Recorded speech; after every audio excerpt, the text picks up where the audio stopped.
तो नमस्कार प्रणाम स्वागत बा रउआ सबन के राइटर आशिक अभिषेक के चैनल पर। और सब बताई आप सब कैसन बानी। उम्मीद करते रउआ सब भी बढ़िया होखब, अच्छा होखब, मस्त होखब, तंदुरुस्त होखब। तो रउआ सबन खातिर लेके आ गइल बानी हिंदी ट्रैक पर भोजपुरी दर्द भरा बेवफाई संग।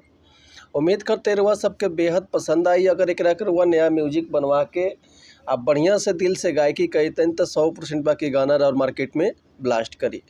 लेकिन इससे पहले रउआ सबन से एगो बात कहल चाहब कि अगर रउआ गायकी में इंटरेस्ट बा आ गायकी कल चाहतन है, गायकी रउआ के पसंद बा, गायकी में कदम रखले बनी और रउआ के बढ़िया मीटर नहीं मिलत, बढ़िया गाना नहीं मिलत, बढ़िया से तुकबंदी नहीं मिलत, बढ़िया से रउआ गा नहीं पाओ, बढ़िया रउआ सबन के म्यूजिक नहीं मिल पाओ।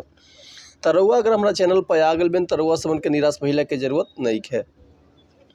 कहीं से कि रउआ सबन खातिर हम हर एक प्रकार के सॉन्ग लिखिले, हिंदी होके चाहे भोजपुरी होके, चाहे रउआ कोनो भी ट्रैक पर भोजपुरी गाना लिखवा सकिले, चाहे नया कंपोजिशन गाना लिखवा सकिले, लव सॉन्ग, ऑर्केस्ट्रा सॉन्ग, बेवफाई सॉन्ग, पूर्वी, निर्गुण, भजन, लोकगीत, लयदारी, रंगदारी, जातिवाद सॉन्ग, चाहे जिला स्पेशल गाना, चाहे नवरात्रि स्पेशल गाना, चाहे विवाह गीत, चाहे विदाई गीत, चाहे साइड सॉन्ग, चाहे वो अपने मनपसंद के कोनो भी गाना लिखवा सकिले, चाहे म्यूजिक बनवा सकिले, वो बिल्कुल उचित चार्ज पर।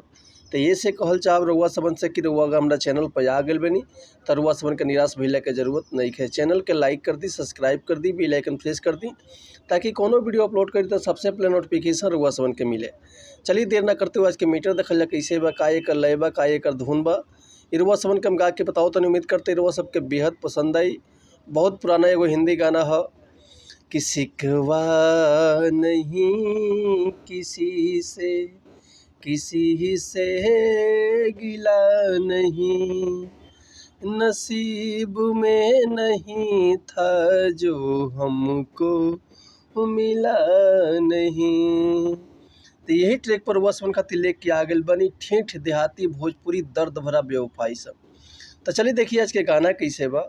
एगो लड़का एगो लड़की से इतना मोहब्बत करता, लड़किया के सगाई होता तो देखिए लड़कवा का कहता, आज होता मटकोरा कल सज के बारात आई, आज होता मटकोरा कल सज के बारात आई, जब होई तोर विदाई जन अरथी मोर सजाई, तू चढ़ के जईबू डोली, तू चढ़ के जईबू डोली, पिया धरी है जब कलाई, जब होई तोर विदाई जन अरथी मोर सजाई,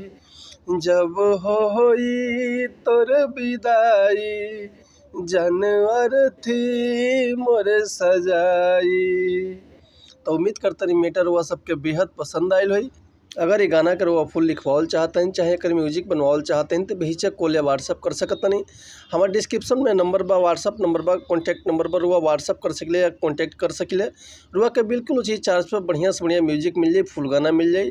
लेकिन एक और बात रुआ सबसे कहल चाहब कि अगर हमारे गाँव में कोई मिस्टेक होता तो भैया हम क्षमा चाहते नहीं, ऐसे कि रउआ सबन के हम खाली बता सकिले, समझा सकिले। तो मिलता है नेक्स्ट वीडियो में कुछ नया गाना, कुछ नया धुन, कुछ नया कंपोजिशन लेके। तब तक के लिए नमस्कार प्रणाम, जय हिंद, जय भारत, जय भोजपुरी।